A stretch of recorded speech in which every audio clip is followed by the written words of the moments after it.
Баршаңызға сәлем, менің каналыма қош келдіңіздер. Бүгін сіздермен осындай дәмді зебра пирогын жасалуымен бөлісейін деп тұрмын. Алдымен шұңғыл ыдысымызға 3 жұмыртқамызды және 200 грамм қантымызды салып, қант ерігенше жақсылап араластырамыз.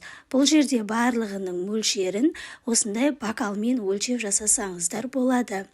Енді қантымыз жақсылап еру керек, жақсылап ерігенше араластырамыз және оның үстіне 100 грамм майымызды және осындай бір бокал бөлме температурасындағы піскен сүтімізді үстіне құйып, тағы да үстіне жақсылап араластырамыз. Видеода көріп тұрғандарыңыздай жақсылап біркелкі етіп араластырып шығамыз.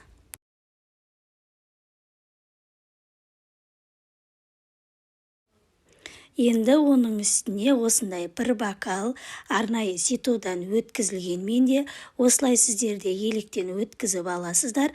Бір бокал ұнымызды және 80 грамм немесе 80 грамм болмаса 50 грамм разрыхлитель қамыр қобыстқышымызды осы ұнның үстіне салып, одан кейін қайтадан жақсылап ұнымызды бір тегіс етіп, ұнымыз жазылып, салмамызға араласып кеткенше біркелкі етіп араластырамыз.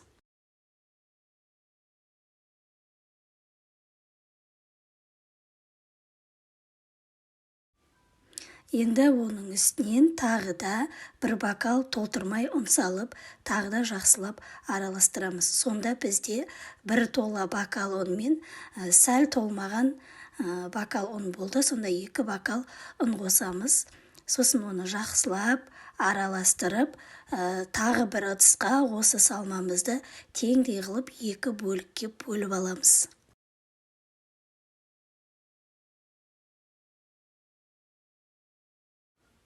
Енді осы бөлген ыдысымыздың біреуіне 2 ас қасық толтырып какао саламыз. Какаоның сапасы жақсысын қосу керек. Рахат іске какао қоссаңыздар жақсы болады.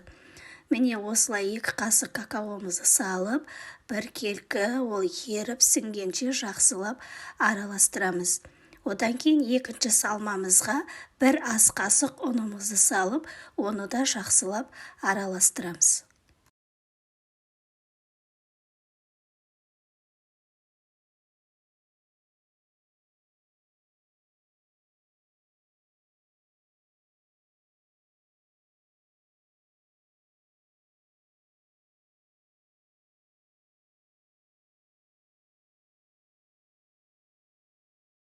Осындай арнайы формамыздың астына қағазымызды төсеп, формамызды қойып, ең бірінші оның орта тұсына жаңағы какао араласқан салмамызды 1 қасық құямыз. Тура ортасына құямыз.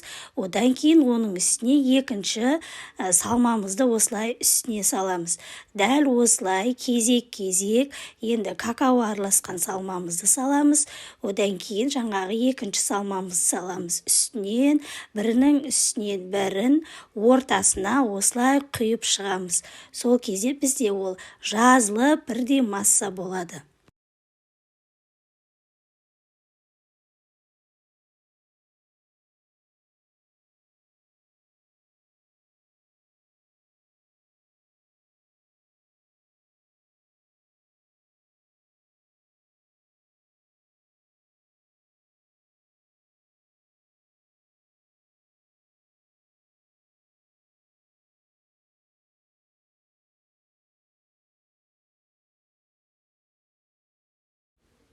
Міне дәл осылай болады.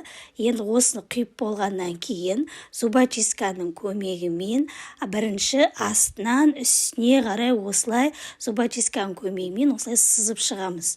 Астынан үстіне қарай сызып болғаннан кейін енді үстінен астына қарай сызып шығамыз. Сонда көріп тұрсыздар ма? Осындай бір әдемі гүлдің бейнесі шығады. Қойып қойған формаларыңыздың асты тегіс болу керек. Менде сәл асты тегіс тұрмағаннан кейін астынан сәл ағыңқырап кетті. Енді сіздер тегістеу қылып қойып аласыздар. Сосын оны 180 градуста 30-35 минутта пісіріп аласыздар. Енді өздеріңіздің пештеріңіздің қызуына қарай пісіріп аласыздар. Міне біздің жаңағы зебра пирогымыз да 180 градуста пісіп шықты. Өздеріңіз көріп тұрғандай өте әдемі жұмсақ болып піседі. Міне сіздерге қазір бөліп көрсетемін. Арасы өте жақсы көпсеген, піскен, жұмсақ болып осылай пісіп шығады. Сіздер де жасап көріңіздер. Менің каналыма тіркеліп, комментарий бөліміне өз пікірлеріңізді жаза кетіңіздер. Және тіркелген кезде қоңырауша белгісін басып қойсаңыздар, менің каналымнан түрлі рецептерді көре алатын боласыздар. Ас болсын!